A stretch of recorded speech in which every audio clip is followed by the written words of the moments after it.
বাফুফে সহসভাপতি ফাহাদ করিমকে নিয়ে যে সংবাদটি হয়েছে সেটি নিশ্চয়ই অনেকের চোখে পড়েছে। তারপর আমি ছোট্ট করে বলি যে ইউসিবি ব্যাংকের কাছ থেকে তিনি বছর কয়েক আগে 57 কোটি টাকার মতো লোন নিয়েছিলেন। সেই লোন এখন পর্যন্ত পরিশোধ করেনি এবং না করার কারণে এখন যেটা হয়েছে যে তিনি এবং তার স্ত্রী দেশের বাইরে যেতে পারবেন না, এরকম একটি নিষেধাজ্ঞা দিয়ে দিয়েছে আদালত। এই প্রসঙ্গটি আনলাম, অনেকে আবার বলতে পারেন যে তিনি বাফুফের সহসভাপতি হতে পারেন, এই লোনটা তো নিয়েছিলেন তিনি ব্যক্তিগত কাজে, তার ব্যবসায়িক কাজে, এর সাথে আসলে ফুটবলের সম্পর্কটা কি? সম্পর্ক আছে এবং আছে জন্যই আসলে আমি প্রসঙ্গটা তুলে ধরছি এবং কিভাবে সম্পর্ক আছে একটু আপনাদের বোঝানোর চেষ্টা করছি, আশা করি শুনবেন। সেটা হচ্ছে যে তিনি ফুটবল ফেডারেশনের একটা দায়িত্বশীল চেয়ারে বসে আছে এবং কোন ব্যাংকের কাছ থেকে লোন নিয়েছিলেন? United commercial bank, UCB. UCB হচ্ছে আমাদের জাতীয় ফুটবল দলের অফিসিয়াল স্পন্সর। একেবারেই মুখোমুখি অবস্থানে চলে গেছে, ফুটবল ফেডারেশনের সহসভাপতির বিরুদ্ধে দেশ ত্যাগের নিষেধাজ্ঞা দিয়েছে জাতীয় দলেরই পৃষ্ঠপোষক প্রতিষ্ঠান ইউসিবি ব্যাংক। এটা হচ্ছে যে একেবারে ফুটবলের সাথে সরাসরি সাংঘর্ষিক। আর ব্যক্তি ফাহাদ করিম যে আসলে ফুটবলকে দিতে আসেননি, এখান থেকে তিনি যে নিতে এসেছেন তার কিছু কিছু আমি প্রমাণ দিই। আমি একেবারে শুরু থেকে বলছি যে দৌড়ের সাথে যখন চুক্তি হলো, জাতীয় দল বা বিভিন্ন যে কিট স্পন্সর হিসেবে চুক্তি হলো, এটা যে একটা অসম চুক্তি বা এটা কোনো প্রাতিষ্ঠানিক চুক্তি হয়নি, এটা আমি শুরু থেকেই বলছি। এখন পর্যন্ত সেটা বাদ দেয়নি। এবং এই যে দৌড়ের সাথে কি চুক্তি হলো, তাদের তো তারা দৌড় তো কোনো টাকা দিচ্ছেই না, উল্টো যে মাইলেজটা পাচ্ছে, জার্সি বিক্রি করে কি টাকা আসছে না আসছে এই বিষয়গুলো কিন্তু আমরা কেউ জানি না।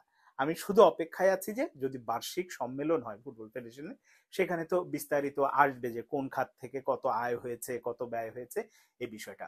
এটা গেলাম আমি শুধু দৌড়ের সাথে। দৌড়ের সাথে কিন্তু এটা ছোট কোনো বিষয় না, অনেক বড়।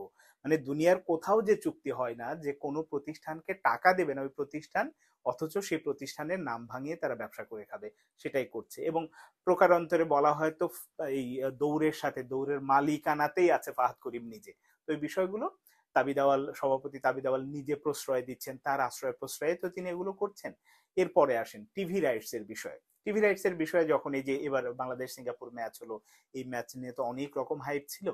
তো আমি বরাবরই বলে আসছি যে টিভি রাইটস থেকে যে ইনকাম, এটা হচ্ছে যে কোনো একটা, এরকম ফুটবল বলেন ক্রিকেট বলেন, দুনিয়ার যে কোনো দেশের বড় ইনকামের জায়গা হচ্ছে টিভি রাইটস।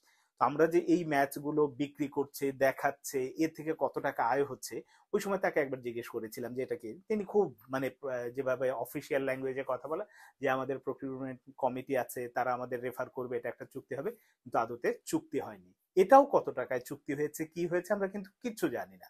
এটা ওই যে আমি শুধুমাত্র অপেক্ষায় আছি যে বার্ষিক সাধারণ সভা যখন হবে ওই সময় দেখি এর রিফ্লেকশনটা ওখানে আসে কিনা, কত টাকা পায়, তখন এ নিয়ে আবারও ধরবো, আবারও কথা বলবো।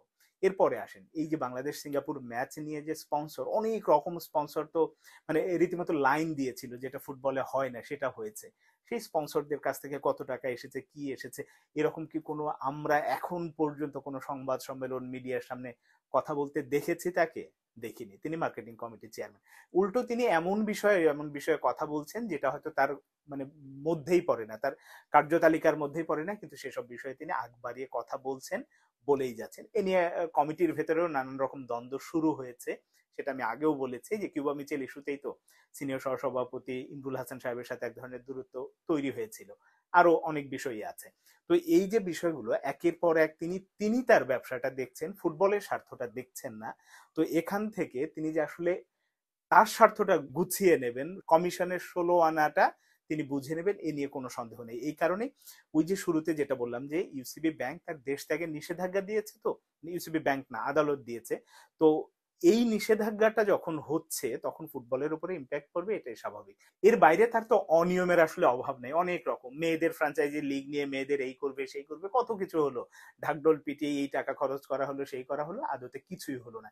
তো এটা হচ্ছে যে ফাহাদ করিমের আসল নেচার, তিনি যতটা পারেন কি পুরোটাই হচ্ছে নিজের স্বার্থটা দেখবেন, নিজের ব্যবসাটা বুঝে নেবেন, নিজের কমিশনটা বুঝে নেবেন, বাদ বাকি ফুটবলের কি হলো না হলো এটা নিয়ে তিনি খুব একটা মাথা ঘামাবেন না। এই কারণে আমি শুরু থেকেই যখন সমালোচনা করছি, অনেকেই আমাকে মানে খানিকটা গালমন্দও করেন মাঝে মাঝে যে আপনি অনেক বেশি নেতিবাচক কথা বলেন, ফাহাদ করিম মার্কেটিং এই কাজ করছে সেই কাজ করছে। কিন্তু দিন শেষে আপনাদের মাথায় রাখতে হবে, আমি কারো পক্ষে কারো বিপক্ষে না, আমি একেবারে ফুটবলের স্বার্থে কথা বলার জন্য বলছি কোন লোকটা ভালো কোন লোকটা ভালো না, কাকে দিয়ে ফুটবলের কাজ হবে না হবে এটা একেবারে পরিষ্কার বোঝা যায়। আমার অভিজ্ঞতা থেকে আপনারাও যারা কাছ থেকে ফলো করেন তারাও বুঝতে পারবেন। এর বাইরে এই কমিটিতে, দাবি দেওয়ালের কমিটিতে এমন এমন লোককে এমন এমন জায়গায় বসিয়েছে যাদের দিয়ে ফুটবলের অন্তত কিছু হবে না, শুধুমাত্র নিজেদের স্বার্থটাই তারা গুছিয়ে নেবেন।